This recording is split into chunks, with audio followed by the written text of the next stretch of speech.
আল্লাহ নিজে বলে দিচ্ছেন, খতামাল্লাহু আলা কুলুবিহিম ওয়া আলা সামঈহিম ওয়া আলা আবসারিহিম গিশাওয়া। আল্লাহ তাদের অন্তঃকরণ শ্রবণ শক্তির উপরে, দৃষ্টি শক্তির উপরে মোহরাঙ্কিত করে দিয়েছেন, মোহর মেরে দিয়েছেন, কোনো কাম হবে না। আমার বন্ধুগণ, কিন্তু শয়তান যদি আমাকে ওয়াসওয়াসা দেওয়ার জন্য হাজারো চেষ্টা চালায়, সে টিকতে পারে না যদি আল্লাহ তাকে পথভ্রষ্ট না করেন। হয়তো প্রশ্ন করতে পারেন, হুজুর আল্লাহ যেহেতু মোহর মেরে দেন, এখানে বান্দার কি হতে পারে? আল্লাহ তো সেই বান্দাকে মোহর মেরে দেন যে সতর্ক করলেও যা, না করলেও তাই, সে তো আল্লাহর মোহরটা পেয়ে যায়। কিন্তু যে বান্দা চেষ্টা করে, আমি ভালো হওয়ার জন্য চেষ্টা করে, সেই বান্দাকে আমার আল্লাহ পথ দেখায় দেন। যেরকম সুবহানাল্লাহ। আরেক জায়গায় বলছেন, ওয়াল্লাযীনা জাহাদু ফীনা লানাহদিয়ান্নাহুম সুবুলানা। যে ব্যক্তি আমার পথে আসার জন্য, যে বান্দা চেষ্টা করে, আমি তার জন্য একটা নয়, দুইটা নয়, অসংখ্য রাস্তা আমি তার জন্য আমি আল্লাহ খুলে দেই। জোরে বলি সুবহানাল্লাহ। এখানে বুঝতে ভুল করা যাবে না, একটু বোঝার চেষ্টা করতে হবে। যে ব্যক্তি আল্লাহর পথে আসতে চায়, আল্লাহ তার পথটাকে খুলে দেন। আর যে ব্যক্তি সতর্ক করলেও যা, না করলেও তা, সে ঈমান আনে না, তার এই জাহালাতকে, তার এই কুফরিটাকে আল্লাহ পাক খতামাল্লাহু আলা কুলুবিহিম, তার অন্তঃকরণে আল্লাহ পাক মোহর মেরে দেন, সে আর ফিরে না। ওয়ালাহুম আযাবুন আযীম, তার জন্য রয়েছে সীমাহীন আযাব, মারাত্মক আযাবের ব্যবস্থা আছে তার জন্য। সম্মানিত ভাইয়েরা, হেদায়েতটা কার হাতে বলেন তো? আসতে বলবেন না, কার হাতে? এই জন্য আমরা হেদায়েত চাইবো কার কাছে? আল্লাহর কাছে হেদায়েত চাইবো। ব্যক্তি যদি হেদায়েতের মালিক হতো, আমার নবীর হাতে বায়াত নিয়ে ইসলাম কবুল করতো সবার আগে আবু তালেব। আবু তালেব কি মুসলিম না কাফের? বলেন, মুসলিম না কাফের? নবীর কি কি চাচা বলেন? আপন চাচা। আবু তালেব এবং আব্দুল্লাহ এক মায়ের পেটের হচ্ছে আবু তালেব এবং আব্দুল্লাহ। আবু লাহাব ছিল ভিন্ন মায়ের পেটে। সিরাত গ্রন্থে এমনই পাওয়া যায়। বাপ এক, আব্দুল মুত্তালিব ঠিক আছে, কিন্তু আবু লাহাবটা ছিল হলো ভিন্ন মায়ের, অন্য মায়ের। আবু তালেবও কাফের, আবু লাহাবও কাফের। কিন্তু আবু তালেবের ভূমিকা আর আবু লাহাবের ভূমিকা কি একরকম ছিল? না। আবু তালেবের নামে কোনো গজবের আয়াত আছে? না। কিন্তু আবু লাহাবের নামে, আসতে বলবেন না, আছে না নাই? আচ্ছা, গজবের সূরা পর্যন্ত নাজিল হয়েছে। কেন জানেন? শুধুমাত্র বেয়াদবি করার কারণে, রাসূলের অসম্মান করার কারণে আল্লাহ পাক পরিপূর্ণ একটা সূরা নাজিল করে গোটা বিশ্ববাসীকে জানায় দিচ্ছেন, আমার হাবিবকে কেউ যদি বেইজ্জত করতে চায়, আমি আল্লাহ সহ্য করতে পারি না। বিশাল ব্যাপার। কিন্তু আজকেও দেখলাম একটা স্ট্যাটাসে, দেখলাম এদেশের একজন নাগরিক, দেশ থেকে নির্বাসিত একজন লেখিকা, বিতর্কিত লেখিকা, জাহান্নামের কীট তাসলিমা নাসরিন, সে একটা স্ট্যাটাসে লিখেছে, আমার নবীর বিরুদ্ধে একটা শব্দ চয়ন করেছে। সে শব্দ চয়ন হলো, নারী পুরুষ একসাথে নামাজ পড়তে পারবে না। তো কিছু কিছু পরিবেশে, যেরকম মক্কায় আপনি যদি হজ করতে যান, ওমরা করতে যান, মাতাফে নামাজের সময় হয়ে গেছে, সেই সময় কিন্তু নারী এবং পুরুষ কিন্তু একসাথে নামাজ পড়তে বাধ্য হয়, যারা হাজি দেখেছেন। তো এরকম একটা ছবি সে কাটিং করে বলতেছে যে এখানে তো মুহাম্মাদের নীতি অনুসরণ হলো না, কারণ মুহাম্মদ মহিলার নিতম্বের দিকে তাকালেই সে উত্তেজিত হয়ে যেত। কত বড় মারাত্মক কথা!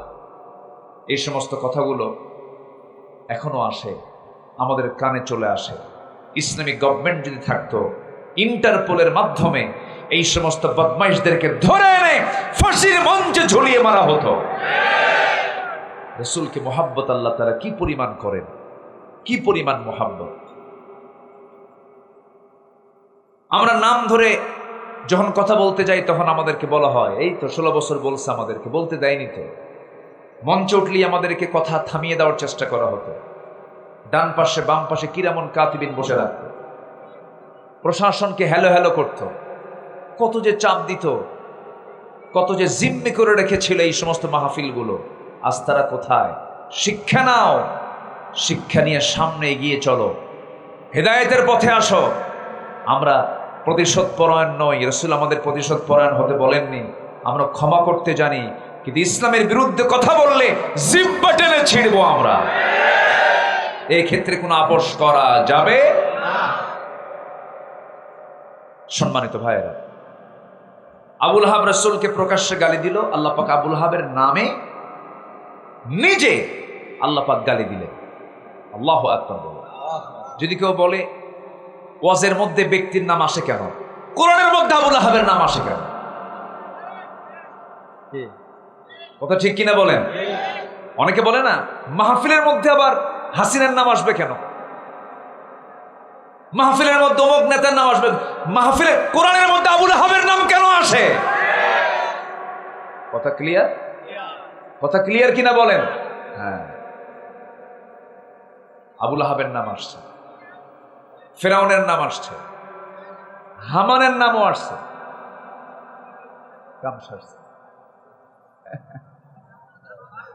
ও আচ্ছা, আমি বুঝতে পারছি। আল্লাহ রাব্বুল আলামিন আবুল আহাবের শানে বলে ফেললেন, আবুল আহাব, তুই আমার রাসূলকে গালি দিলি, আমি তোর ব্যাপারে আয়াত নাযিল করে গোটা পৃথিবীর সমস্ত কাফের মুরতাদদেরকে জানায় দিচ্ছি, আমি আল্লাহ সহ্য করতে পারি না রাসূলকে গালি দিলে পরে। আল্লাহ উল্টা গালি দিয়ে বললেন, তাব্বাত ইয়াদা আবি লাহাবি ওয়া তাব্বা মা আগনা আনহু মালুহু ওয়া মা কাসাব সায়াসলা নারান যাতা লাহাবিন ওয়া ইমরাআতুহু হাম্মালাতাল হাতাব ফি জিদিহা হাবলুম মিন মাসাদ। জোরে বলি আল্লাহু আকবার। ধ্বংস হোক আবুল আহাবের দুইটা হাত, যা সে কামাই করেছে তাও ধ্বংস হয়ে যাক। ধ্বংস হোক আবুল আহাবের বউ সহ। দেখছেন আল্লাহর রাগ দেখে, কি সহ? বউ ধ্বংস হয়ে যাক। বউটা ওয়ামরাআতুহু কেন আসছে জানেন? তার স্ত্রীর নামটা এজন্য আসছে কারণ জামিলা করত কি, আমার নবীজির ঘর আবুল আহাবের ঘর ছিল পাশাপাশি, আমার নবীর বাবার আব্দুল্লাহর পৈতৃক সম্পত্তি তার ঘর ছিল ওইদিকে, আবুল আহাবের চাচা তারও ঘর ছিল পাশাপাশি, ঘর বাড়ি ছিল। আবুল আহাবের স্ত্রী প্রত্যেকটা দিন সে তার ঘরের ছাদের উপরে উঠত, বাড়ির ভিতরের সমস্ত ময়লা আবর্জনাগুলো একটা পাত্রে তুলে, সমস্ত ময়লাগুলো একটা পাত্রের মধ্যে তুলে নিয়ে ছাদে উঠে আম্মাজান খাদিজা যখন উঠানে দাঁড়াতেন তার মাথার উপরে সেই ময়লা আবর্জনাগুলো ফেলে দিত। এইরকম করে নির্যাতন করত, অত্যাচার করত। একটা দিনের জন্য আম্মাজান খাদিজা কখনো রাসূল কেমন নোটিশ করেন নাই, বলেন নাই, অভিযোগ দেন নাই। হঠাৎ করে একদিন আমার নবীজির দৃষ্টিগোচর হলো এমনটা আচরণ উম্মে জামিলা করেছে। আমার নবীজির মনো কষ্ট হলো, আহারে এমন করে আমার প্রতিবেশী কষ্ট দেয়, আমার আত্মীয় স্বজন কষ্ট দেয়। খাদিজা, তুমি তো আমাকে একটা দিনের জন্য বললে না, আমাকে তো বহুদিন তোমার সঙ্গে এমন আচরণ করার পর তুমি আমাকে একটা দিন বললে না কেন? আম্মাজান খাদিজা বলেন, ইয়া রাসূলুল্লাহি, আপনি দিনরাত দিন কায়েমের জন্য, দিন প্রচারের জন্য ব্যস্ত হবেন, সামান্য বিষয় নিয়ে আমি আপনাকে কেন কষ্টের মধ্যে ফেলতে যাব? আমি আমার নিজের জীবনকে আপনার জন্য আমি উৎসর্গ করে দিয়েছি। যেরকম সুবহানাল্লাহ। আমার ভাইরা, আমার নবীর শান কত, মান কত, নবীজির দামটা কত আল্লাহ রাব্বুল আলামিন এই পৃথিবীতে তারপরেই যাকে স্থান দিয়েছেন তিনি হচ্ছেন মুহাম্মদ সাল্লাল্লাহু আলাইহি ওয়াসাল্লাম। আমার আল্লাহর পরিচয় যদি আমরা কেউ বলতে চাই, প্রথম আয়াতেই চলে আসে আলহামদুলিল্লাহি রাব্বিল আলামিন। আর আমার নবীর পরিচয় হলো ওয়ামা আরসালনাকা ইল্লা রাহমাতাল লিল আলামিন। জোরে বলুন আল্লাহু আকবার। আমার নবীর সম্মান কত, মর্যাদা কত।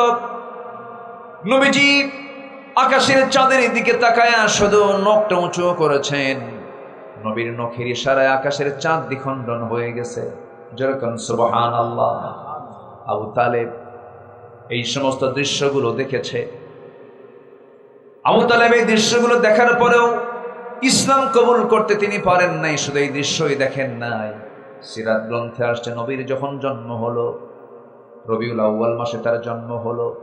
তিনি জন্ম নিলেন, মাত্র 3 দিনের শিশু, 3টা দিন বয়স কেবল হয়েছে।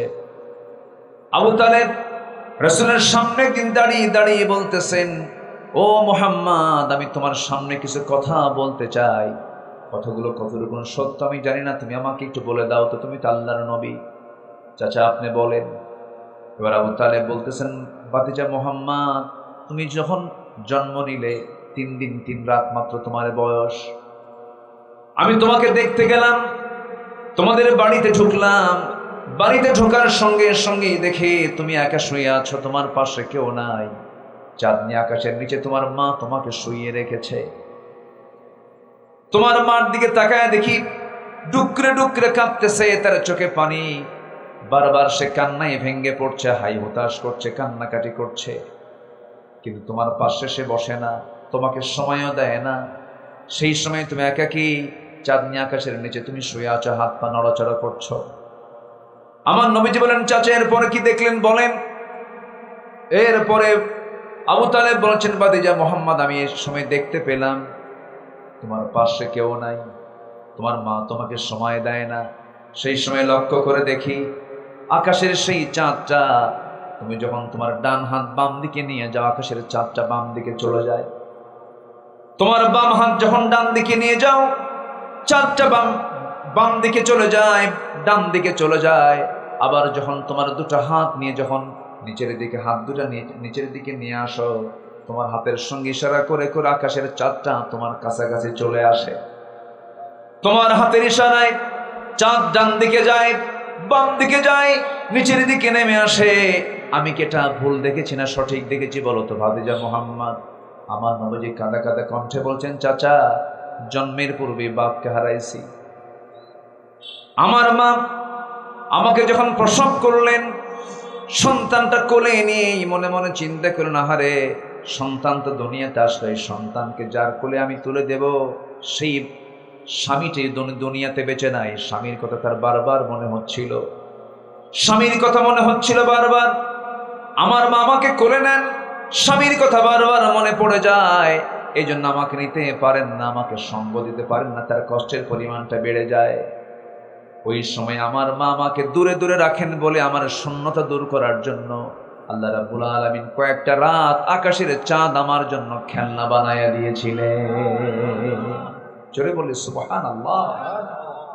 দিনের আলোতে রাসূল যখন চলতেন, এক খণ্ড মেঘ আকাশের, সূর্যের নিচে এক খণ্ড মেঘ আল্লাহ পাক দিয়ে রাখতেন, যেন বিশ্বনবীর যেন গায়ে কোনো গরম তাপ যেন না লাগে। সেই নবীর সম্মান, সেই নবীর মর্যাদা আল্লাহ রাব্বুল আলামিন এত দিয়েছেন। সেই রাসূলকে আমার দেশে রুটিন ওয়ার্কের মতো আমার দেশে কিছু কুলাঙ্গাররা বিভিন্ন বাজে মন্তব্য করে, বাজে কথা বলে। আমি তো মনে করি সামনের দিন যা আসতেছে, যত আইন পাশ হবে, এর মধ্যে 1 নম্বর আইন পাশ হওয়া উচিত সংখ্যাগরিষ্ঠ মুসলিম দেশ হিসাবে। সবার আগে এই আইনটা পাশ করা উচিত, শাতিমে রাসূল যারা, রাসূলকে যারা গালি দেবে, আল্লাহর বিরুদ্ধে যারা কথা বলবে, এরা হবে এই দেশের সবচাইতে বড় আসামি। ঠিক কিনা? এই সমস্ত ফান্ডামেন্টাল আইনগুলো আগে পাশ হওয়া উচিত। আমার দেশের চাপিয়ে দেওয়া একজন নেতা, যাকে জাতির পিতা না বললে অবস্থা খারাপ হয়ে যেত, জানেন না আপনারা? জানেন না এগুলো? সেই বঙ্গবন্ধুর নামকে নিয়ে যদি কেউ কটূক্তি করত, এরকম রেকর্ড আছে, বছরের পরে বছর জেল খাটতে হয়েছে। সাধারণ নেতাকে গালি দিলে যদি জেল হয়, হাজত হয়, অবশ্যই রাসূলকে গালি দিলে পরে, আল্লাহকে গালি দিলে পরে চূড়ান্ত শাস্তি নিশ্চিত আমার দেশে করা হোক। এমন আইন আসার দরকার আছে না নাই? এগুলো কুফর। পথভ্রষ্টতার 10টা কারণ। 1 নম্বর চলতেছে হলো কুফর। আমরা কুফরের দিকে যাব না। আমরা দুনিয়ার কোন আইনকে মানব না। আইন মানব কার? আসতে বলবেন, আইন মানব কার? এক জায়গায় না সব জায়গায়? এক জায়গায় না সব জায়গায়? সব জায়গায়। আমার নবীর প্রসঙ্গ যখন চলে আসলো, রসুলকে মহব্বত করতে হবে এবং আনুগত্য করতে হবে। রসুলের প্রতি আমাদের আনুগত্য থাকতে হবে, আবার কি থাকতে হবে? মহাব্বত থাকতে হবে। এখন প্রশ্ন করি আমি, বলুন তো, আনুগত্য আগে না মহাব্বত আগে?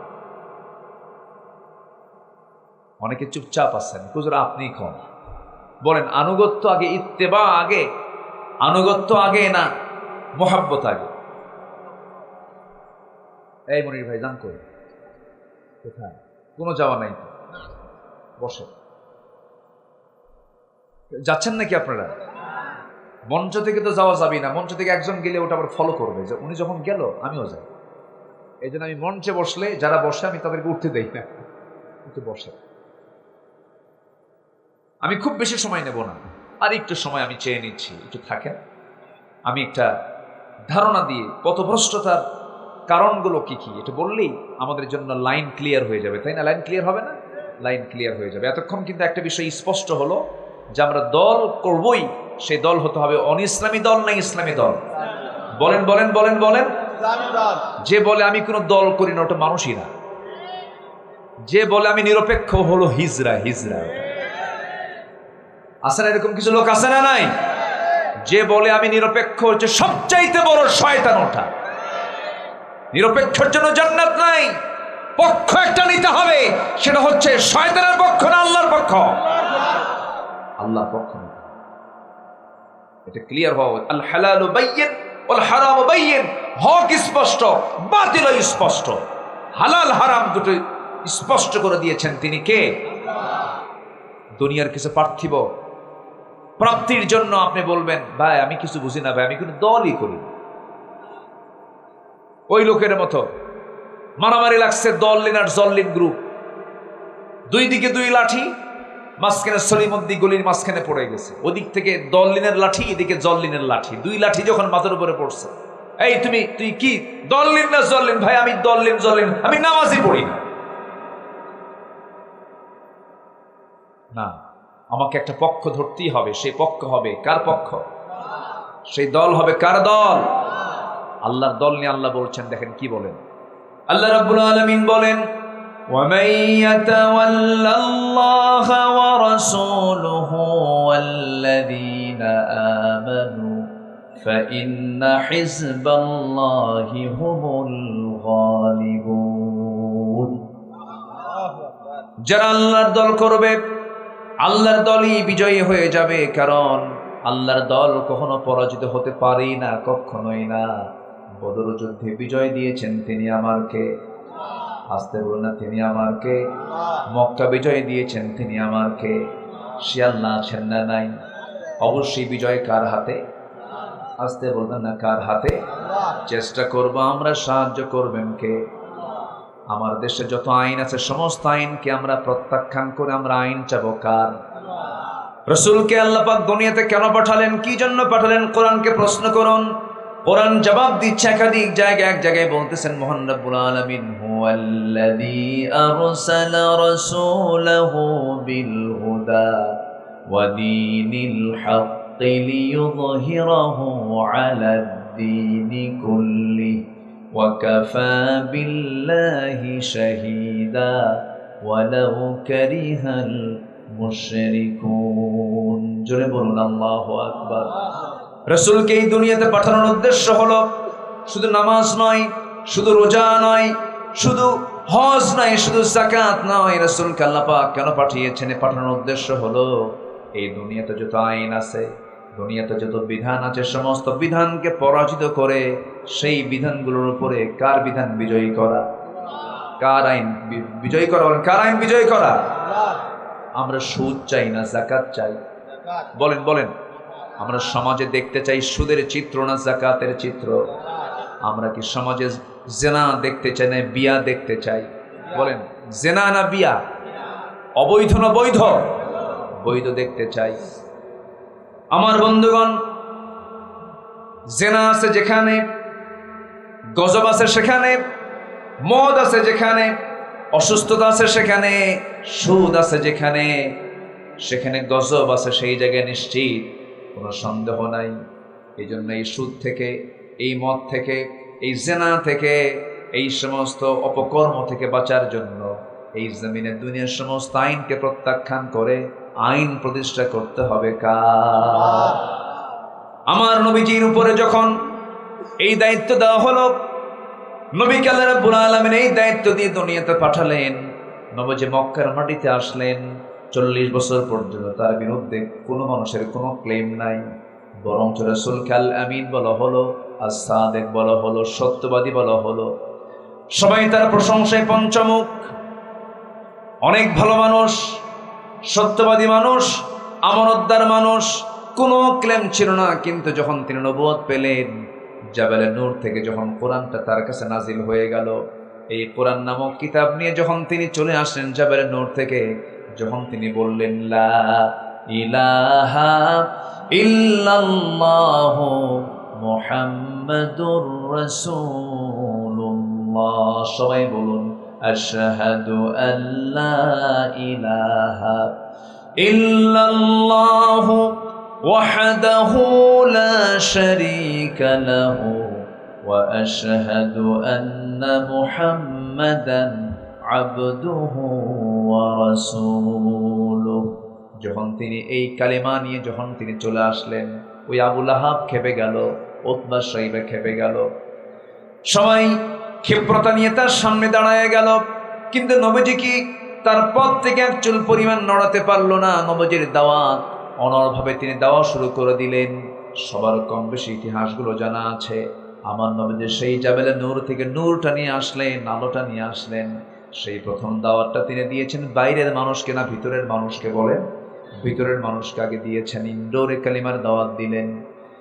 স্ত্রীর সামনে দাঁড়ায় গেল, স্ত্রীর সামনে তিনি দাঁড়ায় বলছেন, স্ত্রী আমার, 15টা বছর ধরে দাম্পত্যময় জীবন চালালাম, এতদিন তোমার সঙ্গে আমার পরিচয় ছিল, আমি তোমার স্বামী, তুমি আমার স্ত্রী। কিন্তু আজকে আমি তোমাকে একটা নতুন পরিচয় শোনাবো। কি পরিচয় শোনাবেন আমার স্বামী? বলেন। তিনি বলছেন, শোনো, আমি কিন্তু সাধারণ কোনো মানুষদের কাতারের মানুষ নই। আল্লাহ পাক আমাকে বিশেষ মর্যাদা দান করেছেন। আপনি কি, আপনার পরিচয় কি? সঙ্গে সঙ্গে তিনি বলছেন, একজন ফেরেশতা আমার কাছে এসেছিলেন, যে ফেরেশতা আগের সমস্ত পয়গম্বরদের কাছে এসেছেন। সেই জিবরাইল আমার কাছে ওহী নিয়ে এসেছেন, আমার কাছে ওহী নাজিল হয়েছে, কোরআন নামক কিতাবটা নাজিল হয়েছে, আমি আল্লাহর নবী। সঙ্গে সঙ্গে খাদিজা রাসূলের দিকে তাকায়া হাতের সঙ্গে হাত লাগায় দিয়ে বলছেন, আমার স্বামী গো, এই 15টা বছর ধরে আমি আপনাকে ভিতর থেকে দেখেছি, বাহির থেকে দেখেছি, কথায় দেখেছি, কাজে দেখেছি, সব কিছুতে আমি পরখ করে দেখেছি। সাধারণ কোনো মানুষের চরিত্র এমনটা হতে পারে না। আপনি যে আল্লাহর নবী হবেন কেউ না বিশ্বাস করলে আমি আপনার স্ত্রী, আমি আপনাকে সাক্ষী দিচ্ছি আপনি আল্লাহর নবী। জোরে বলুন সুবহানাল্লাহ, জোরে বলুন সুবহানাল্লাহ। বলুন তো, বাইরের লোকের কাছে বেশি ভালো হওয়া সহজ না ভিতরের মানুষের কাছে বেশি ভালো হওয়া সহজ? বলেন বলেন বলেন। বাহিরে সব বোঝে যে এটা বুজুর্গ মানুষ, কিন্তু বউ বোঝে এটা কয় নাম্বার লুচ্চা। কি কথা বোঝেন? বউ বোঝে ওর চরিত্র কেমন আগে। এই জন্য রাসূল বলেছেন, বাহিরের কাছে যতটুকু তুমি ভালো হবে তার চাইতে বেশি ভালো হওয়া দরকার তোমার নিজের লোকদের কাছে। যে ব্যক্তি তার স্ত্রীর কাছে ভালো, সেই বান্দা আল্লাহর কাছে ভালো। যে নারী তার স্বামীর কাছে ভালো, সেই বান্দি আমার আল্লাহর কাছে ভালো। যেরকম সুবহানাল্লাহ। আমার নবীজি স্ত্রীর কাছ থেকে সার্টিফিকেট পেয়ে গেলেন, স্ত্রী হাত টাকায় দিয়ে কালিমার ঘোষণা দিয়ে দিলেন। নবীজির দিলটা পড়ে গেল, ঘরটা তো আলোকিত হলো। রাসূল কিছুটা সান্ত্বনা পেলেন। বউটাকে জড়িয়ে ধরে বলছেন, আমার স্ত্রী খাদিজা, আমি আল্লাহর নবী, খুব খুশি হয়ে গেছেন। সঙ্গে সঙ্গে বলছেন, আমার স্বামীকে চলেন আমার চাচাতো ভাইয়ের কাছে যাই। চাচাতো ভাইয়ের কাছে ওরাকা বিন নওফলের কাছে যাওয়া হলো। সমস্ত ঘটনা খুলে বলা হলো। ওরাকা বিন নওফল বললেন, আহারে, এই তো আল্লাহর নবী, কোনো সন্দেহ নাই, আমি যদি বেঁচে থাকতাম, আমি তার সহযোগিতায় থাকতাম, আমি তো বাঁচবো না, আমি তো দুনিয়া থেকে বিদায় হয়ে যাব। আমার নবীজি নবুয়তের এই প্রমাণ নিয়ে, নবুয়তের সত্যতা নিয়ে কালিমার দাওয়াত দিতে গেলেন, কোরআনটা হাতে নিয়া। চিরদিনের বন্ধু, বাল্যদিনের বন্ধু আবু বকরকে বলছেন, আবু বকর, আমি আল্লাহর নবী, তোমার কি বিশ্বাস হয় নাকি?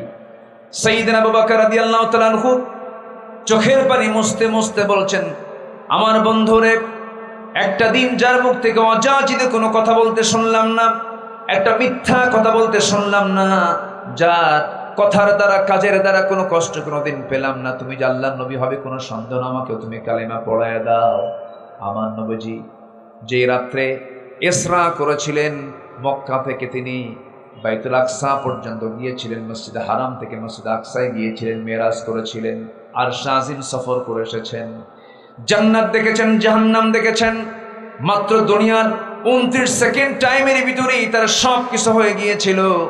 ওই সময়ে, ওই যুগে, যে যুগে কোনো বিমান ছিল না, কোনো দ্রুতগামী কোনো যানবাহন ছিল না, সেই যুগে মেরাজ শেষে আমার নবীজি মক্কায় যখন আসলেন, পরের দিন সকালবেলা আমার নবীজি বলছেন, আবু বকর, গত রাত্রে আমি ইসরা করেছি, বাইতুল আকসা গিয়েছিলাম, আর শাহিন, জান্নাত জাহান্নাম সব দেখা হয়ে গেছে, আমি যে মেরাজ করেছি তোমার কি বিশ্বাস হয় নাকি? সাইয়েদনা আবু বকর কাঁদতে কাঁদতে বলছেন, সাদ্দাকতা ইয়া রাসূলুল্লাহ, সাদ্দাকতা ইয়া রাসূলুল্লাহ, আপনি সত্যি বলছেন, আপনি মেরাজ করেছেন, আপনি যা বলেছেন তাই সত্য বলেছেন। সাইয়েদনা আবু বকর রাদিয়াল্লাহু তাআলা কে রাসূল বলেন, ওরে আবু বকর, আজকের থেকে তোমার নাম সিদ্দিক। আল্লাহু আকবার। আজকের থেকে তোমার নাম সিদ্দিক। কি অবিচল বিশ্বাস সাহাবীদের ভিতরে ছিল নবীর প্রতি, সে অবিচল আস্থা বিশ্বাস আনতে হবে আমাদের মাঝেও। আল্লাহ যা বলে দিয়েছেন কোনো কন্ডিশন করা যাবে না, আল্লাহ যা হুকুম দিয়েছেন কোনো প্রশ্ন তোলা যাবে না। প্রশ্ন করলেই কুফরি, প্রশ্ন করলে কি কুফরি। পথভ্রষ্টতার কারণ হলো মোট 10টা। 1 নম্বর কারণ হলো কুফরি করা। আল্লাহ যা বলে দিয়েছেন এই কথার উপরে আর কোনো কথা নাই, রাসূল যা বলে দিয়েছেন এই কথার উপরে আর কোনো কথা নাই। আবু বকর, মেরাজ করে আসলাম, জান্নাত দেখলাম, জাহান্নাম দেখলাম, বাইতুল আকসা দেখে আসলাম 29 সেকেন্ডে। কত সেকেন্ডে বলেন? তোমার কি বিশ্বাস হয় নাকি? কেঁদে ফেলে বলছেন, সাদ্দাকতা ইয়া রাসূলুল্লাহ, রাসূল আপনি সত্যিই দেখে আসছেন, সত্যিই দেখে আসছেন, সত্যিই দেখে আসছেন। আল্লাহু আকবার বলেন। আবু জেহেল পাইছে এবার বড় একটা কারণ, নবুয়ত কেমনে মিথ্যা প্রমাণ করা যায়। মুহাম্মদ ছিল আধা পাগল, এখন হয়ে গেছে পুরা পাগল। কেন শুনছো তোমরা? সে নাকি গত রাত্রিতে বাইতুল হারাম থেকে বাইতুল আকসা, সেই প্যালেস্টাইনের ফিলিস্তিনের বাইতুল আকসায় নাকি সে ইসরা করে রাত্রি ভ্রমণ করে নাকি সে আসছে। এদিকে পাগল না মহাপাগল এরকম করে সে প্রচার করা শুরু করে দিল। সে পাগল হয়ে গেছে, এটা কেমন করে সম্ভব হয়? কিন্তু অসম্ভবকে সম্ভব করতে পারেন তিনি আমার কে? আসতে বলবেন না, তিনি আমার কে? যে মানবে সে ইমানদার, যে মানবে না সে হলো কি বেঈমান না ঈমান? বলেন বেঈমান। এটাই হচ্ছে কুফরি। এটা কি বলেন তো? কুফরি। আল্লাহ তাআলা বলছেন, যারা কুফরি করে তাদেরকে আপনি বলেন আর না বলেন কোনো কাম হবে না, কোনো কাম হবে না। একটা বিষয় চলে গেল, আরো আছে 9টা বিষয়। আমাকে সময় দিচ্ছেন তো নাকি? ইনশাআল্লাহ সময় দিচ্ছেন তো? আচ্ছা, নাম্বার 2 হলো শিরিক করা। কি করা বলেন? শিরিক করা। শিরকের বহু দিক আছে। শিরকুল, যে গুনাহটা পিঁপড়া হাঁটলে যেমন আওয়াজ কানে আসে না, শোনা যায় না, শিরিক এমন একটা গুনাহ বান্দা নিজে টেরও পায় না কখন আমার ভিতরে শিরিক চলে আসছে। কেমনে চলবো, কেমনে খাবো, কেমনে পড়বো, এর কথার মধ্যে কি আছে বলেন? বলেন কি আছে?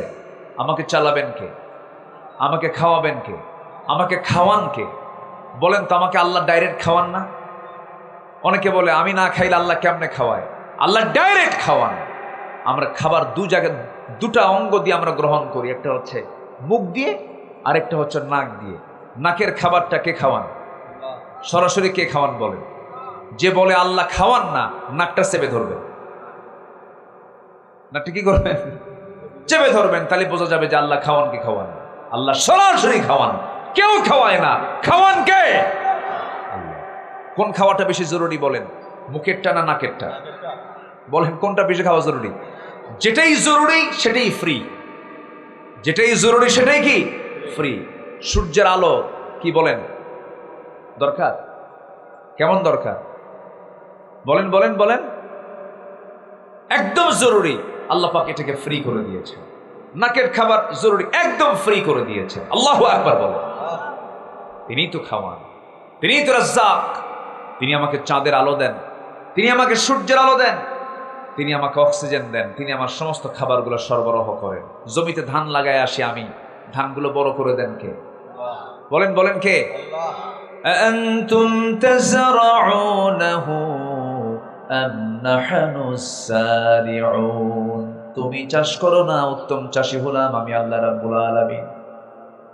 ওই যে বঙ্গোপসাগর আপনার বাড়ির পাশেই, আপনার বাড়ির পাশেই শ্যামনগরের পাশ দিয়ে ঘেঁষা সেই সুন্দরবন, সুন্দরবনের পাশেই হলো বিশাল দরিয়া। সেই দরিয়ার পানিগুলো হলো মিঠা না লবণ বলেন? এই এলাকার পানিও তো মনে হয় লবণ না? এখানে মিঠা মিঠা আছে, আবার লবণও আছে। একটু ভাটিতে গেলেই তো লবণ পাওয়া যায়। লবণ আছে বলেই তো গলদার বাগদা আছে। বলি আলহামদুলিল্লাহ। যদি লবণ না হতো এই এই এত বড় সম্পদ পেতেন না আপনারা। তবে গলদার বাগদার যে 2005 সাল, 6 সাল, 3 সাল, 4 সালের যে ইউরোপ আমেরিকার যে চাহিদাটা ছিল, এই চাহিদাটা নষ্ট করে ফেলেছি কিন্তু আমরাই। ওর মধ্যে কি ঢুকাইছে তাহলে আপনারা জানেন তাহলে না? আমরা ঢুকে আমরা জানবো না। আহারে, ওয়ালা তুলকু বিআইদিকুম ইলা তাহলুকা, নিজকে ধ্বংসের দিকে ঠেলে দিও না। আমি ঠকাবো? আসলে ঠকাবো না। কাউকে ঠকালে কি সে কি ঠকায় না নিজে ঠকে? নিজে ঠকে। আমরা ঠকবো না, ঠকাবো না। জোরে বলি ইনশাআল্লাহ। ভেজাল দেব না, ভেজাল দিলে সব শেষ। খাদ্যে ভেজাল দেব, আমার ইমানও কি হয়ে যাবে? ভেজাল হয়ে যাবে। আমার ইমানও যদি ভেজাল হয়, এটা আমার পথভ্রষ্টতার একটা কারণ। আমি চলবো কেমনে? আমার তো লাভ হচ্ছে না। এই মাছ বিক্রি করলে আমার সীমিত লাভে তো সংসার চলবে না, তাহলে আমার এই মাছ বেচে তো লাভ নাই। দাও কি ঢুকায়া? জলুই কি? পেরেক।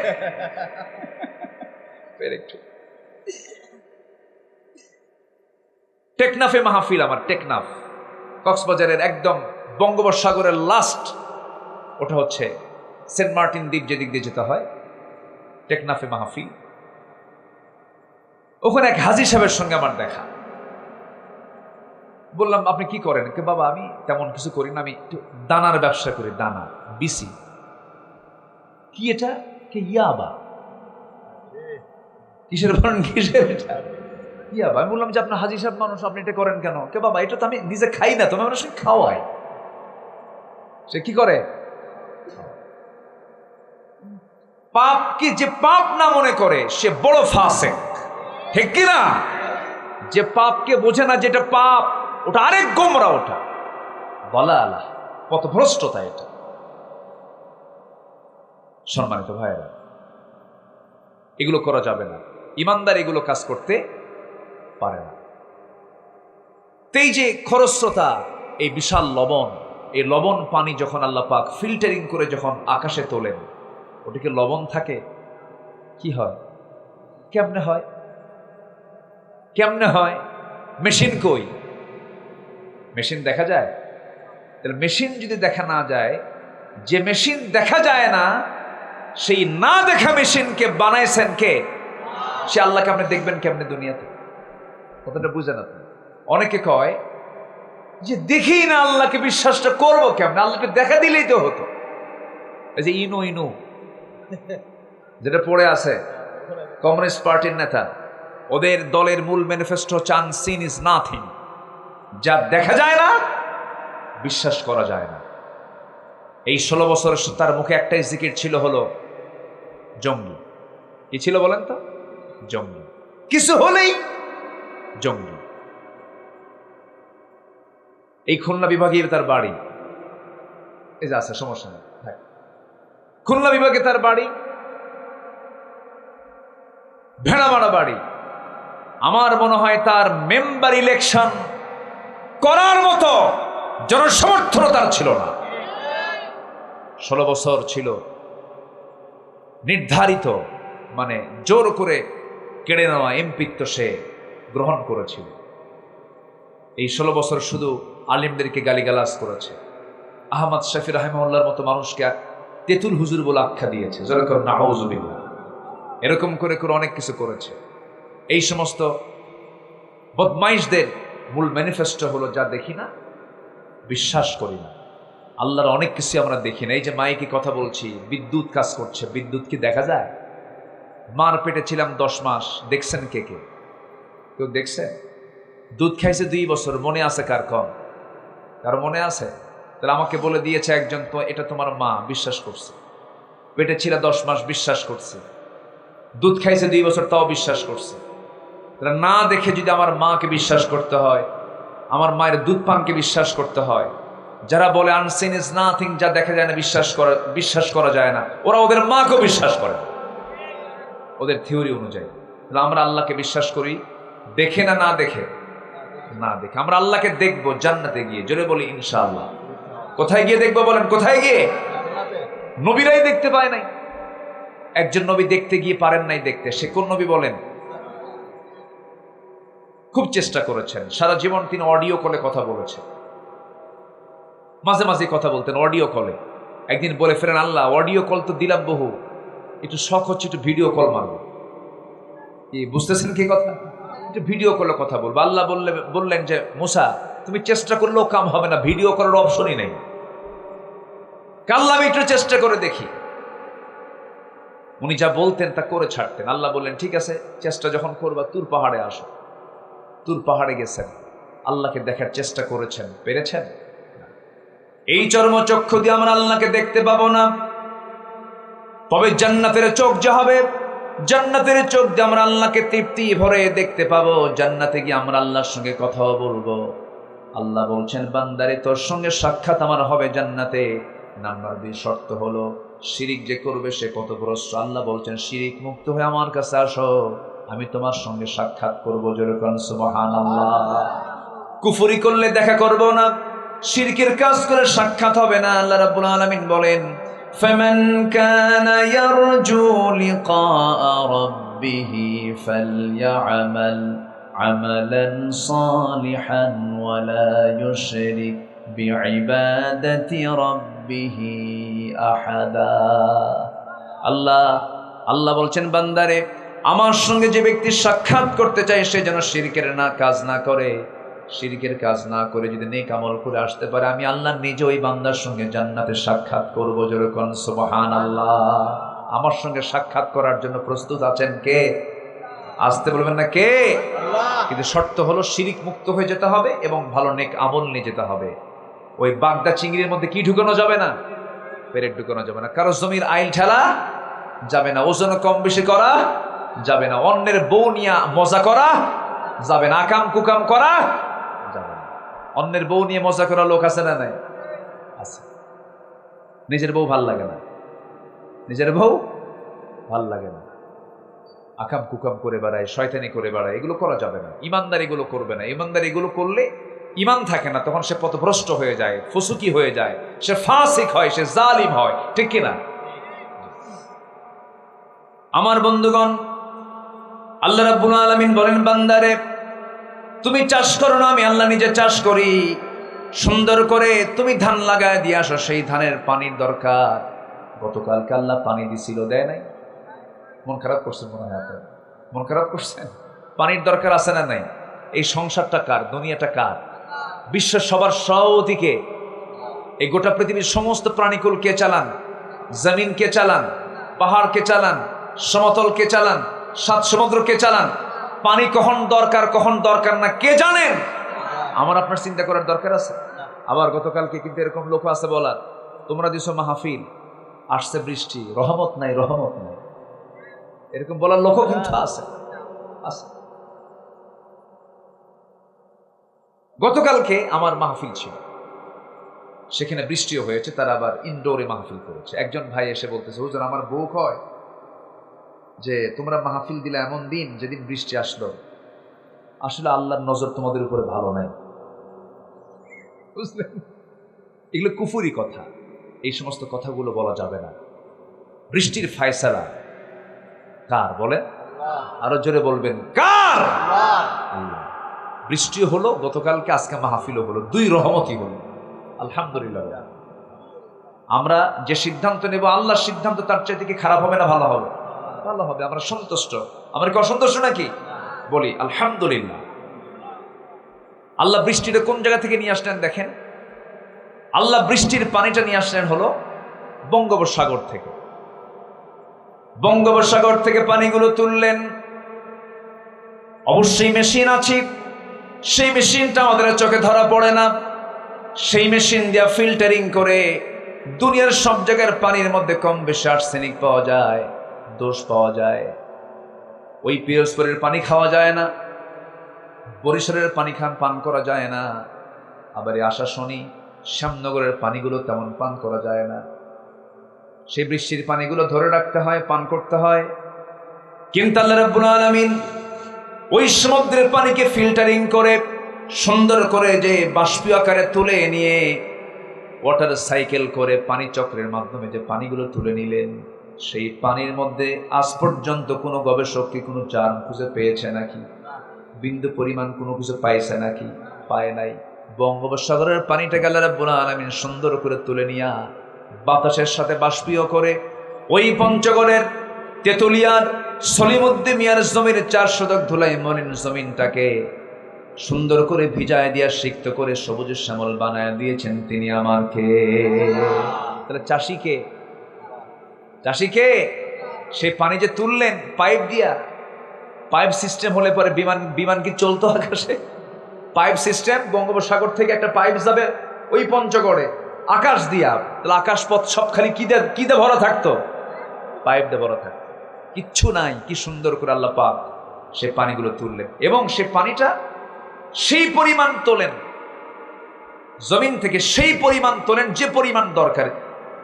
বিকাদারিন বিমাইন বিকাদারিন, আল্লাহ তাআলা পরিমাণ মতো তোলেন, পরিমাণ মতো। 516 টন, 516 টন প্রতি সেকেন্ডে আল্লাহ পাক জমিন থেকে আল্লাহ তাআলা পানি বাষ্পীয় আকারে তোলেন। যেরকম সুবহানাল্লাহ। সেই পানি আকাশ থেকে আল্লাহ রাব্বুল আলামিন জমিনে নাজিল করেন, সেই পরিমাণ পানি নাজিল করেন যে পরিমাণ পানি জমিন থেকে তোলেন। আল্লাহু আকবার বলেন। সেটা আমার বাড়ির সামনের পুষ্কুনি থেকে, আমার আপনার বাড়ির পিছনের পুকুর থেকে, বিল থেকে, ঝিল থেকে, সব জায়গা থেকে তুলে নিয়ে সুন্দর করে ফিল্টারিং করে আবার সুন্দর করে আবার তিনি আকাশে বৃষ্টির মতো করে আকাশ থেকে বাড়ি বর্ষণ করেন। তিনি আমার, জোরে বলবেন কে? আরো জোরে বলেন, তিনি আমার কে? আল্লাহ। পৃথিবীর কেউ পারে এটা? মাঝখানে দুবাই একটু বেশি চালাকি করতে গেছি। দুবাই করছে কি, প্রযুক্তি ইউজ করেছে। বৃষ্টি হয় না তো, বৃষ্টি খুব কম হয়। তারা ওই করছে কি, মেঘের ওখানে গিয়ে তারা কিছু প্রযুক্তি ব্যবহার করতে গিয়ে এমন প্রযুক্তি উল্টা হয়েছে, এমন বৃষ্টি হয়েছে দুবাই এয়ারপোর্ট একদম বন্যায় ভেসে গেছে। যা, কি কথা কি বুঝতেছেন? ওরা প্রযুক্তি দিয়ে বৃষ্টি টেনে আনতেছিল, টেনে আনতে এমন বেশি টানছে, এমন বেশি আসছে, দুবাই এয়ারপোর্ট মানে বিমান নৌকা হয়ে গেছে। বিমান কি হয়েছে? নৌকা হয়ে গেছে, অচল হয়ে গেছে। আল্লাহ তাআলা পরিমাণ মতো যা দেন এতেই বরকত, এতে কি বরকত। আমার বন্ধুগণ, তাহলে কোরআনের দৃষ্টিতে পথভ্রষ্টতার কারণ হলো 10টা। নাম্বার 1 হলো কুফরি করা, কুফরের দিকে যাওয়া যাবে না। নাম্বার 2 হলো শিরকের কাজ করা। নাম্বার 3 হলো দুনিয়ার প্রতি অত্যাধিক মোহ যাদের মধ্যে থাকবে, এটা পথভ্রষ্টতার কারণ হয়ে যায়। দেখেন, বিগত 16 বছর যারা ক্ষমতায় ছিল তারা কম খাইছে না বেশি খাইছে? বলেন, কম খাইছে না বেশি খাইছে? একটু কম করেই খাইছে বেশি। কিছু কিছু মশা আছে, দেখবেন মশা যখন পড়ে হুঁশ থাকে না, রক্ত পাওয়া মাত্র বেহুশের মতো খায়, আর উঠতে পারে না। ওর পাখার চাইতে, পাখা দিয়ে যে উড়বে সে ক্ষমতাই নাই, সিট হয়ে পড়ে, আর পারে না। আবার কিছু আছে স্মার্ট মশা, খুব চালাক। আগে সলিমুদ্দির দিকে তাকায়, মানে গতিবিধি দেখে ও কোন দিকে তাকায় আছে, আস্তে করে পড়ে, সুন্দর করে আগে এনেস্থেশিয়া করে। কি করে এনেস্থেশিয়া, অর্থাৎ মেডিকেলের ভাষা বললাম, এটা হচ্ছে অজ্ঞান করে। ওই চামড়াটা অজ্ঞান করে, যেন আমি হুল ফুটালে যেন সলিমুদ্দি না টের পায়। সুন্দর করে এনেস্থেশিয়া করে, এরপরে ধীরে ধীরে ধীরে ধীরে সে তার হুলটা ফুটায় দেয়, ভিতরে গভীরে চলে যায়, রক্তগুলোকে শোষণ করতেছে। পরিমাণ মতো নিয়ে খায়া চট করে উঠে যায়। বসলো কখন, উঠলো কখন, বোঝার কায়দা। এটা স্মার্ট মশা। কি মশা বলেন? স্মার্ট মশা।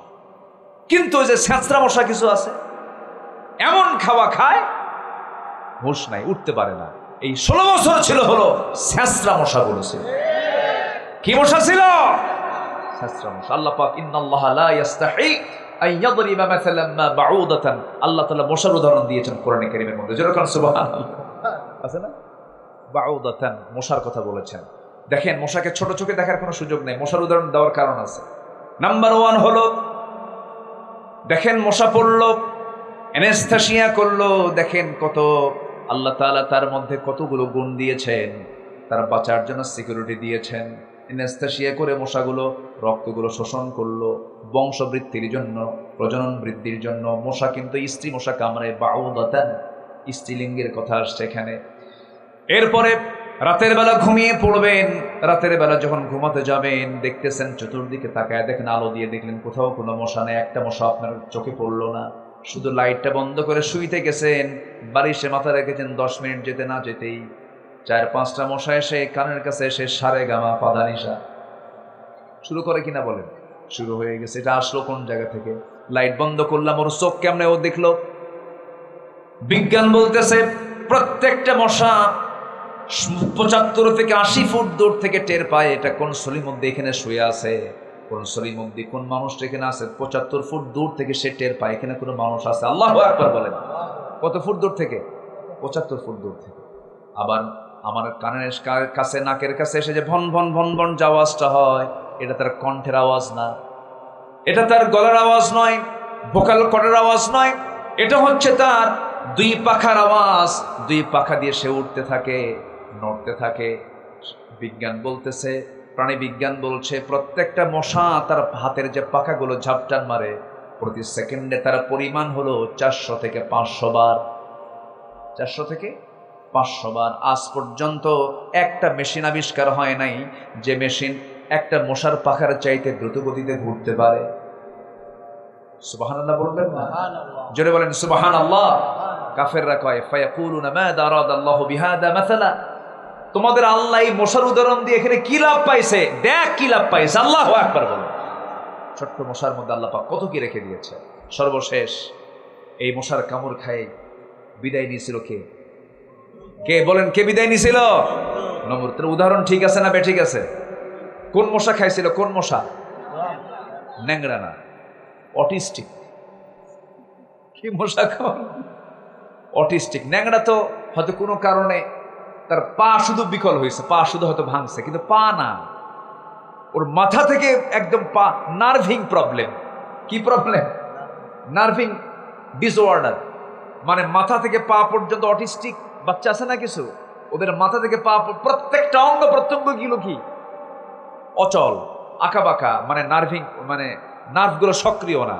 তো আল্লাহ তাআলা ন্যাংরা মশা পাঠান নাই, আল্লাহ পাক নমরুদকে প্রতিহত করার জন্য দিয়েছেন কি মশা বলেন? প্রতিবন্ধী, অটিস্টিক মশা। আল্লাহু আকবার বলেন। আল্লাহ বলছেন নমরুদ তুই খুব শক্তিশালী হয়ে গেছিস, আমার খলিলকে মূর্তি ভাঙ্গার অপরাধী করে শিরকের বিরুদ্ধে আন্দোলন করার কারণে আমার খলিলকে তুই আগুনে পুড়িয়ে মারার সিদ্ধান্ত নিয়েছিলি, আমি সেখান থেকে বাঁচায় দিয়া আমার খলিলকে মর্যাদায় বসাইয়া তোকে অটিস্টিক মশা দিয়া বিদায় করে দিলাম। আল্লাহর ক্ষমতা আছে না নয়? আল্লাহ এখনো আছেন, আল্লাহ এখনো আছেন। খুব নিকটবর্তী সময় আল্লাহ পাক তার দেখিয়ে দিয়েছেন আমি আল্লাহ আছি। যেরকম সুবহানাল্লাহ, যেরকম সুবহানাল্লাহ।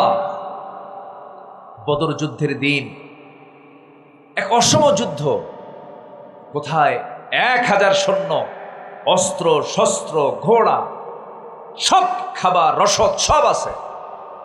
আমার নবীজি মাত্র 313 জন সাহাবীকে নিয়ে, তাও 16টা রোজা রাখছেন, শরীর দুর্বল। মক্কা থেকে মদিনা হিজরত করেছেন, একদম শারীরিকভাবে, আর্থিকভাবে, সব দিক থেকে দুর্বল সাহাবীরা। তাদেরকে নিয়ে 313 জন সাহাবী নিয়ে যখন আল্লাহর অর্ডার পেলেন যুদ্ধে যেতে হবে, নবীজি বললেন সাহাবীরা আজকের যুদ্ধের দিনে তোমরা রোজাটা ভেঙে ফেলো। সাহাবীরা রোজাও রাখবো, যুদ্ধ করবো না, রোজা পরে রাখতে পারবে। ফাইদাতুম মিন আইয়ামিন উখর, রোজাটা ভাঙবো, যুদ্ধে ঝাঁপিয়ে পড়তে হবে। যুদ্ধে ঝাঁপিয়ে পড়লেন। ওই যুদ্ধের দিন সরাসরি সাহায্য করেছেন তিনি কে? আসতে বলবেন না, তিনি কে? আমি প্রায় একটা কথা বলি, আমরা হয়তো ভাবতেছি আমরা মাত্র 20 কোটি, প্রতিবেশীতে আছে 200 কোটি, আমরা মনে হয় পারবো না। আল্লাহ নিজেই অফার দিচ্ছেন, ইয়াকুম মিনকুম 20 সাবিরুন ইয়াগলিবু 200। তোমরা যদি 20 জন ইমানদার হও, 200 জনের উপর আমি আল্লাহ বিজয় দিয়ে দেব। আল্লাহ নিজে বলে দিচ্ছেন, কোনো টেনশন নাই। আমাদের সংখ্যা যা আছে, বিজয় হওয়ার মতো সংখ্যা আছে, শুধু ভেজাল মুক্ত ঈমান আনতে হবে। আল্লাহু আকবার বলেন। পথভ্রষ্টতার পথগুলো ছাড়তে হবে, কুফরি ছাড়তে হবে, শিরিক ছাড়তে হবে, দুনিয়ার অত্যাধিক মোহরগুলো ছাড়তে হবে। আল্লাহ আমাদের সাহায্য করবেন। সাহায্যের জন্য কে আছেন? আল্লাহ আছেন। বদরে সাহাবীরা রওনা দিলেন। 313 জন সাহাবী। আল্লাহ তাআলা এই সচক্ষে 2009 সালে আল্লাহ পাক আমাকে প্রথম দেখিয়েছেন বদরের প্রান্তর। বদরে গিয়েছিলাম। বদরে সেখানে বিশাল বিশাল পাহাড় আছে, বালুর পাহাড়, সেখানে শুধু বালু দিয়ে ভরা। বালুর মধ্যে পা ডেবে গেলে মানুষ হাঁটতে পারে না, অসহায় হয়ে যায়। সাহাবীরা হাঁটতে পারছেন না, পা বারবার ডেবে যাচ্ছে। সাহাবীরা বলছেন, ইয়া রাসূলুল্লাহ, রমজান মাস অর্ধেক পর্যন্ত রোজা রাখলাম, শরীরে কোনো শক্তি নাই, যুদ্ধ করতে আসছি, দুইটা পা বারবার বালুতে ডেবে যাচ্ছে, যুদ্ধ করব কেমনে? আপনি আল্লাহর কাছে সাহায্য করুন। আমার নবীজি দুটো হাত উঁচু করে আকাশের মালিকের দিকে তাকায় সাহায্য চাইলেন। আকাশে খণ্ডমেঘ জমা হলো, কালো মেঘ আসলো, বৃষ্টি নাজিল হলো। বালুর উপরে যখন বৃষ্টির পানি পড়ে তখন বালু কি হয়? আজ তখন কি হয় বলেন? ওইদিকে কাফের মুশরিকরা যে পাশে দাঁড়ানো ছিল সেই জায়গাটা ছিল হলো আঠাল মাটির জায়গা, শক্ত মাটির জায়গা। শক্ত মাটিতে যখন পানি পড়ে তখন কি হয়? পিছলা হয়ে যায়। আল্লাহ সাহায্য নাজিল শুরু হয়ে গেল। ওয়ালাকাদ নাসরাকুমুল্লাহু বিবাদরিন ওয়া আনতুম আদিল্লাহ। যুদ্ধ শুরু হয়ে গেছে। সাহাবায়ে কেরাম প্রস্তুতি নিয়ে ফেলেছেন। যুদ্ধের এক পর্যায়ে দেখা গেল কাফেরদের পরাজয় হয়ে গেছে। আবু জেহেলকে আল্লাহ রাব্বুল আলামিন দুনিয়া থেকে নিশ্চিহ্ন করেছেন। কোনো প্রাপ্তবয়স্ক সাহাবীর হাতে নয়, দুইটা শিশুর হাতে তাকে দুনিয়া থেকে বিদায় করে দিয়েছেন। মুআজের মাধ্যমে আবু জেহেলের ইনিংস শেষ হয়ে গেছে। আবু জেহেলের দুনিয়া থেকে বিদায় সে নিয়ে নিয়েছে। আমার নবীজি বদর যুদ্ধের দিন সাহাবায়ে কেরামকে নিয়ে তিনি নিজেই নেতৃত্ব দিয়েছেন। 313 জন সাহাবী নিয়ে 1000 সৈন্যকে পরাজিত করেছেন। আল্লাহ বলছেন, হে রাসূল, বিজয় তো আমি আল্লাহ নিজে দিয়েছি। প্রায় হাজার হাজার ফেরেশতা নাজিল করে আমি আল্লাহ নিজে ফেরেশতা পাঠাই আমি আপনার বিজয় আপনার হাতে তুলে দিয়েছি। জোরে বলুন সুবহানাল্লাহ। এই বিজয় আসবে কার পথে থাকলে? আসতে বলবেন না, কার পথে থাকলে? ওই যুদ্ধের ময়দান এমন একটা যুদ্ধের ময়দান ছিল, কেউ যুদ্ধ করতে গিয়ে কিছু কিছু সাহাবী দেখেছেন নিজের বাপকে, কিছু সাহাবী দেখেছেন নিজের ভাইকে, কিছু সাহাবী দেখেছেন নিজের আপন চাচাকে, কিছু সাহাবী দেখেছেন নিজের আপন জামাইকে। ভাই ভাইয়ে যুদ্ধ, বাপ বেটা যুদ্ধ, আত্মীয় আত্মীয় যুদ্ধ, একই বংশের মানুষের সঙ্গে যুদ্ধ। যুদ্ধ থেমে গেল। 70 জন কাফের দুনিয়া থেকে বিদায় নিল। 70 জন কাফের কুরাইশ তারা বন্দী হলো। সেই বন্দির মধ্যে আমার নবীর আপন চাচা আব্বাস বন্দী হয়ে গেলেন। আমার নবীর নিজের বড় জামাই, একদম বড় মেয়ের জামাই খাদিজা রাদিয়াল্লাহু আনহা থাকতে যার বিয়ে দিয়েছিলেন, সেই বড় জামাইটা অ্যারেস্ট হয়ে গেল, যুদ্ধবন্দী হয়ে গেল। আমার নবীজি 70 জন যুদ্ধবন্দীকে রাসূল বলে দিলেন, সাহাবীরা সবাইকে তোমরা পিঠ মোড়াতে বেঁধে ফেলো। কি মোড়া দিয়া? পিঠ মোড়াতে বেঁধে ফেলো। ওদের জন্য খাবার দিয়ে দাও। সবাইকে তোমরা খাবার দিয়ে দাও। খাবার দিয়ে দেওয়া হলো, কিন্তু সবাইকে দেওয়া হলো খেজুর।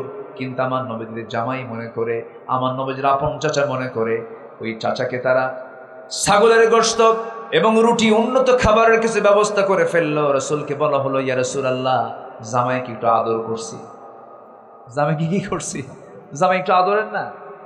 একটু আদর করেছে। রাসূল কেন আদর করতে গেছে? যুদ্ধের নীতি তো এমন নয়, আত্মীয়করণ করা যাবে না। যেহেতু আমার জামাই আবুল আসকিব এবং আমার চাচা আব্বাসকে যেহেতু তোমরা খেজুর না দিয়া গোশত দিয়েছ, রুটি দিয়েছ, বাকি 68 জন যারা আছে তাদেরকেও তোমরা গোশত দাও, রুটি দিয়ে দাও। তাই করা হলো। এবার বলা হলো, মুক্তি যদি পেতে চাও, মুক্তিপণ দিয়ে তোমরা মুক্তি নিয়ে নাও। সবাই টাকা পয়সা দিল, মুক্তি নিয়ে চলে যাচ্ছে মক্কার দিকে। সাইয়েদনা আব্বাস রাদিয়াল্লাহু আনহু ইসলাম কবুল করেন নাই। তার সামনে যখন হাজির হয়ে গেছেন, রাসূল বলছেন, চাচা মুক্তিপণ দিতে হবে। আব্বাস রাদিয়াল্লাহু আনহু বলছেন, ভাতিজা মুহাম্মদ, তুমি আমার থেকেও মুক্তিপণ নিবা, তুমি তো আমার ভাতিজা হও, আমি তোমাকে দেব না। এবার তিনি বলছেন, আমি যদি আপনার ভাতিজাই হই, আপনি ভাতিজার বিরুদ্ধে চাচা হয়ে যুদ্ধ করতে আসছেন কেন? আমি আপনাকে ছাড়বো না। আল্লাহু আকবার বলেন। ছাড়া যাবে না। এবার বলতেছে, ভাতিজা মুহাম্মদ শোনো, তোমার চাচি আম্মার কাছে আমি তেমন কিছু রেখে আসি না, কিচ্ছু নাই। আমার নবী মুসকে মুসকে হাসি মেরে বলছেন, চাচা মিথ্যা কথা বলা যাবে না, আমি যতটুকু জানতে পেরেছি চাচি আম্মার কাছে 6টা স্বর্ণের টুকরা আছে। এবার সঙ্গে সঙ্গে আব্বাস বলছেন, ও ভাতিজা মুহাম্মদ, আমার ঘরের স্বর্ণের খবর তোমাকে দিল কে? এই জন্যই তো আমি আল্লাহর নবী। যেরকম সুবহানাল্লাহ। হাত চাগায় দিয়ে সাইয়েদনা আব্বাস বলছেন, আর দেরি করায়ও না, আমারে পড়ায় দাও লা ইলাহা ইল্লাল্লাহ। এবার আপন জামাই আবুল আস, আপন জামাই কে? আবুল আস নবীজির আপন বড় মেয়ের জামাই। ইসলাম তখন কবুল করে নাই, মেয়েটাও পড়ে আছে মক্কায়। ইসলাম কাকে বলে দেখেন, ইসলাম আত্মীয়করণ করে না, ইসলাম ভাই ভাই পৃথক করে দেয়, বাপ বেটা পৃথক করে দেয়। রাসূল বলেন, আবুল আস তোমাকে মুক্তিপণ দিতে হবে। আচ্ছা ঠিক আছে।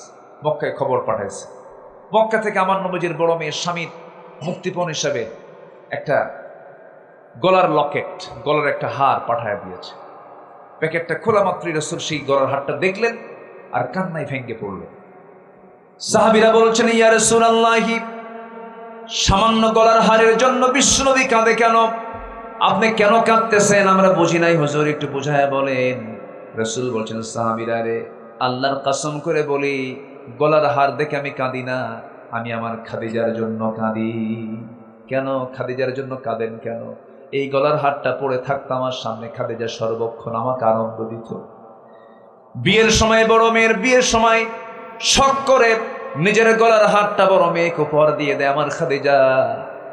এই গলার হার দেখে আমার খাদিজার কথা বারবার মনে পড়ছে। আল্লাহ তুমি আমার খাদিজাকে উত্তম জান্নাতের ভাগী বানায়া দাও, উত্তম জান্নাতের মেহমান বানায়া দাও। নবীজির চোখের পানি যে দেখে সাহাবে কেরামদের চোখে পানি চলে আসছে। সাহাবীরা কাঁদতে কাঁদতে বলছেন, ইয়া রাসূলুল্লাহ, যে গলার হারের সাথে আপনার জীবনের স্মৃতি জড়িত, যে গলার হারের সাথে আপনার জীবনের বিশাল একটা অংশ জড়িত, সেই গলার হারটা আমরা নেব না, আমরা সিদ্ধান্ত নিলাম হুজুর। রাসূল বলেন, তাই যদি হয় ঠিক আছে, তাই করো। এবার বলছেন, আবুল আস, আল্লাহর আয়াত নাযিল হয়ে গেছে, মুশরিকের ঘরে ঈমানদার নারী থাকতে পারবে না। তোমার মুক্তিপণ হলো মক্কায় চলে যাবে। মক্কায় যাওয়ার সঙ্গে সঙ্গে আমার মেয়েকে তালাক দিয়া আমার মেয়েকে আমার ঘরে পাঠাইয়া দিবা। ইসলাম তেমন একটা ধর্মের নাম, ইসলাম আছে সম্পর্ক আছে, ইসলাম নাই সম্পর্ক নাই। তালাক দিয়ে দিবা। তালাক কি ভালো? বলেন তালাক কি ভালো? কিন্তু এখানে তালাক, ইসলাম আগে দরকার না তালাক দরকার? বলেন কোনটা আগে দরকার? ইসলাম আগে দরকার। সম্পর্ক রক্ষা করার আগে দরকার না ইসলাম রক্ষা করা আগে দরকার? তালাক দিয়ে দাও, আমার মেয়েকে আমার বাড়িতে পাঠায় দাও। তোমার ঈমান নাই, বেঈমানের ঘরে ঈমানদার থাকতে পারে না।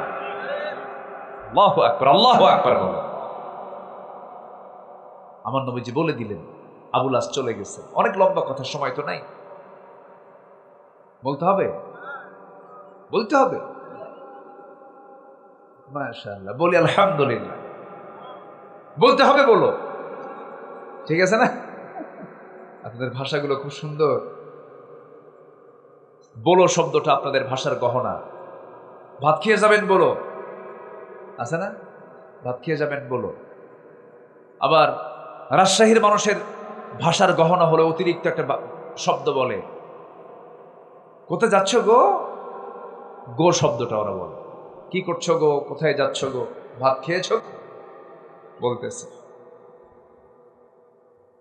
জি, ফাওয়াহিদাতান, এই যে এটা খাতি দেওয়া লাগবে না, বললেন যে এটা আল্লাহর কথা। ফাইন খিফতুম আল্লা তা'দিলু ফাওয়াহিদাতান, তুমি যদি আশঙ্কা করো যে এই চারটার মধ্যে তুমি সমতা রক্ষা করতে পারবে না, সেক্ষেত্রে একটাই নিরাপদ। আলহামদুলিল্লাহ বলেন। আমার মায়েরা খুব খুশি, হুজুর ভালো ওয়াজ করছে। একটাই ভালো, একটাই উত্তম। কে বলেছেন? কে বলেছেন? আল্লাহ বলেছেন। তবে হ্যাঁ, ফিতনা থেকে বাঁচার জন্য, নিজের জিনা থেকে বাঁচার জন্য, অথবা অসুস্থতা হয় কিনা বলেন, প্রবলেম হয় কিনা বলেন, যদি কোনো স্ত্রীর পেটে যদি বাচ্চা না আসে, এটা একটা কারণ হতে পারে। অথবা উনি মাযুর হয়ে গেছেন, এটা কারণ হতে পারে। বিভিন্ন কারণকে, ইস্যুকে সামনে রেখে আল্লাহ পাক এই অপশনটা রেখে দিয়েছে। কিন্তু শুধুমাত্র যৌন চরিতার্থ উদ্দেশ্যে বিয়ে করা ঠিক নয়। এর জন্য অনেকগুলো দিক আছে, কারণ আছে, গ্রাউন্ড আছে। বিয়ে যদি করতে হয় দুইটা, তিনটা, চারটা, রাসূল বিয়ে করেছেন, একাধিক যে বিয়ে করেছেন, কুমারী না বিবাহিতা, কুমারী না বিধবা? বিধবা। তাহলে বিধবা কয়েকটা নিয়ে আসেন। বিধবা যদি নিয়ে আসেন তাহলে ভালো। এবং আপনার বয়সের চাইতে যেন 15 বছরের বড় হয়, এটা আরো ভালো সুন্নত। এটা আরো কি সুন্নত বলে? কি এটা কি মানে পিওর সুন্নত না বলেন? আপনার বয়স যদি 25 হয়, 40 বছর একটা মহিলা বিয়ে করে আনবেন, এটার ভালো সুন্নত। এটা সুন্নত সুন্নতি করে হুজুর, রসুল তো বিয়ে 4টা করছে, সুন্নত 4টে বিয়ে করা সুন্নত। তো 4টে রসুল বিয়ে করছেন তো তালাক প্রাপ্ত করেছেন, বিধবা করেছেন, বয়স্কা করেছেন। এমনও স্ত্রী ছিল আমার নবীর জীবনে যাদের কোনো যৌবনই ছিল না, শুধু স্ত্রীত্বের মর্যাদা দিয়ে তাদেরকে ঘরে আনছেন। আল্লাহু আকবার। একটা ছায়া দিয়েছেন, একটা ছাতা হয়ে রাসূল তাদের পাশে তাদের হকগুলো আদায় করেছে। তাহলে মোহ থাকবে নারীর প্রতি, মোহ থাকবে অর্থের প্রতি, সেটা তো হবে অবৈধ না বৈধ। নিজের সম্পদের দিকে আপনি তাকান, সমস্যা না, অন্যের সম্পদের দিকে তাকানো যাবে না। নিজের স্ত্রীর দিকে তাকাবো, সমস্যা না, অন্যের স্ত্রীর দিকে তাকানো যাবে না। অন্যের দিকে তাকালে এটা অত্যাধিক হয়ে গেল, এটা জুলুম হয়ে গেল। নাম্বার 4 হলো শয়তানের প্ররোচনা অনুসরণ যদি কেউ করে সে পথভ্রষ্ট হয়ে যাবে। শয়তান বিভিন্ন চমক দেখাবে, শয়তান বলবে লটারি ধর। কি ধর আছে কিনা? এগুলো কার কার প্ররোচনা? এগুলো বলেন তো। শয়তানের প্ররোচনা। তাসের আসরে বসে যা, বেশিক্ষণ পরিশ্রম করা লাগবে না, ব্রেন খাটায় নে, জুয়া খেল, ক্যাসিনো খেল, এগুলো কাজগুলো করবি। শয়তান এগুলো চমক লাগায় দেয়। এই সমস্ত কাজ হচ্ছে পথভ্রষ্টতার কারণ। নাম্বার 5 হলো আল্লাহর আয়াত বিধিবিধানকে নিজেরা বাক বিতণ্ডা করবে, তারা পথভ্রষ্ট হয়ে যাবে। বলবে যে আয়াতের মধ্যে আল্লাহ এই কথা বলছে কেন? এরকম বলার লোক আছে না? বলেন তো, আছে। নাম্বার 6 হলো অহংকার বসে আল্লাহর হুকুমকে যদি কেউ অমান্য করে সে পথভ্রষ্ট হয়ে যাবে। নাম্বার 7 হলো জুলুম যারা করবে সে পথভ্রষ্ট হয়ে যাবে। এই 16 বছর নিরীহ নিরপরাধ মানুষের প্রতি যে অত্যাচারগুলো করা হয়েছে, যে মামলাগুলো করা হয়েছে, যে হুমকি ধামকিগুলো দেওয়া হয়েছে, যে সমস্ত অত্যাচারগুলো করা হয়েছে, বিনা কারণে জেল খাটানো হয়েছে, কোনো দোষ নাই, বছরের পর বছর জেল খাটলো, বইয়ের হক আদায় করতে পারলো না, ছেলেমেয়ের হক আদায় করতে পারলো না, বাপ মার হক আদায় করতে পারলো না। এই সমস্ত বিশাল অপরাধের জন্য শাস্তি পেতে হবে কার আদালতে? আল্লাহর আদালতে। এগুলো পথভ্রষ্টতার পথ। জুলুম করা মানে পথভ্রষ্ট হয়ে যাওয়া। নাম্বার 8 হলো মানুষকে আল্লাহর পথ থেকে বিচ্যুত করার চেষ্টা করা, নিজেও না মানা, আবার মানুষকে না মানতে বাধ্য করা, তাগুতের পথ যারা অবলম্বন করবে, এটা হচ্ছে পথভ্রষ্টতার পথ। নাম্বার 9 হলো নবীজির বিরুদ্ধে চারণ করা, নবীর বিরুদ্ধে কথা বলা। নাম্বার 10 হলো ঈমান আনার পর বারবার কুফরিতে প্রত্যাবর্তন করা। ইন্নাল্লাযীনা কাফারু বা'দা ঈমানিহিম সুম্মা ইজতাদু কুফরান লান তুকবালা তাওবাতুহুম ওয়া উলাইকা হুমুদ দাল্লুন। ঈমান আনে আবার কুফরিতে যায়, ঈমান আনে আবার কুফরিতে যায়। আল্লাহ বলছেন এরাই হলো পথভ্রষ্ট, এরা কখনো পথ, আমার পথ কখনো পাবে না। এই 10টা কারণকে আমরা সামনে রেখে আমরা জীবনকে সাজাবো, সত্যের পথে আমরা অটুট থাকবো। নামাজ পড়বো কয় ওয়াক্ত বলেন? 5 ওয়াক্ত নামাজ পড়বেন। কারা কারা একটা হাত তুলে দেখান তো দেখি। 5 ওয়াক্ত নামাজ কারা কারা পড়বেন? জোরে বলি ইয়া আল্লাহ, আমাদেরকে 5 ওয়াক্ত সালাত আদায় করার তৌফিক তুমি আল্লাহ দিয়া দাও। জোরে বলি আমিন, আরো জোরে আমিন, আরো জোরে আমিন। সবার বাড়িতে মা বোন আছে না নাই? আছে কিনা বলেন? পর্দা করা কি? কিসের পর্দা? দরজা, জানালা? কিসের পর্দা বলেন? দেহের পর্দা। বলেন তো, বাড়ির যে দরজার পর্দা দেখা যায় খুব সুন্দর, কিন্তু মোটা মোটা পর্দা, খুব ভালো পর্দা, কিন্তু গা ঢাকার জন্য যে কাপড় চোপড়, সেই কাপড় চোপড় কি মোটা কাপড় না পাতলা কাপড়? ডিজাইন ছাড়ানো, ডিজাইন সহ, ডিজাইন সহ। বোরকার ভিতরে আবার ডিজাইন লাগায়, বোরকার মধ্যে আবার আয়না লাগায়। কি লাগায়? আয়না। আয়না মানে আসো। এই সমস্ত ডিজাইনওয়ালা বোরকা পরা জায়েজ নাই। মেয়েরা এক কালারের বোরকা পরবে। কয় কালার? কালো, কাল ঘোরাব, কাকের মতো যেন দেখা যায়, এই জাতীয় বোরকা পরতে হবে।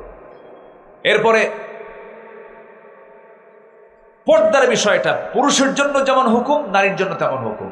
মেয়েরাও পর্দা করবে, পুরুষরাও পর্দা করবে।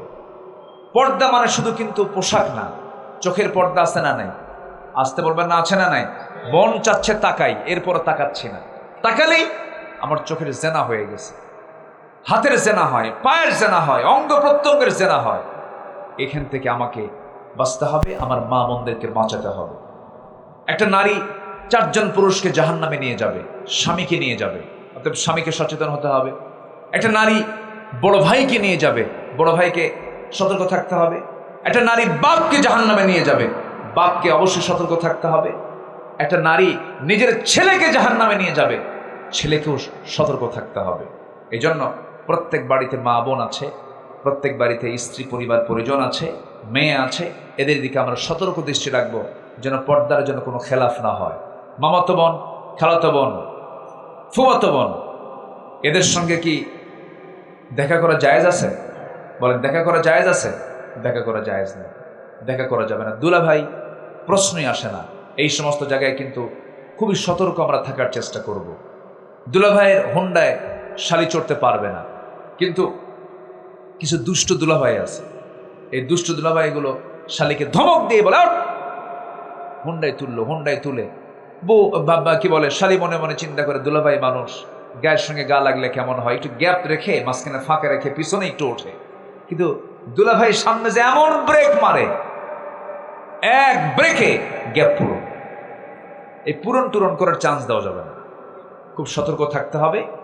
পর্দায় কমপ্লিটলি আপনি পর্দা অবলম্বন করবেন মা, আপনার জন্য আল্লাহ পাক কমপ্লিটলি জাহান্নামকে পর্দা দিয়া জান্নাত আপনার জন্য খুলে দিবে। আল্লাহ তুমি এলাকার মা বোনদেরকে সাইয়েদনা আয়েশার পর্দা করার তৌফিক দাও। আম্মা জান আয়েশা যেমন করে পর্দা করেছেন এমন পর্দা করার তৌফিক দিয়ে দাও।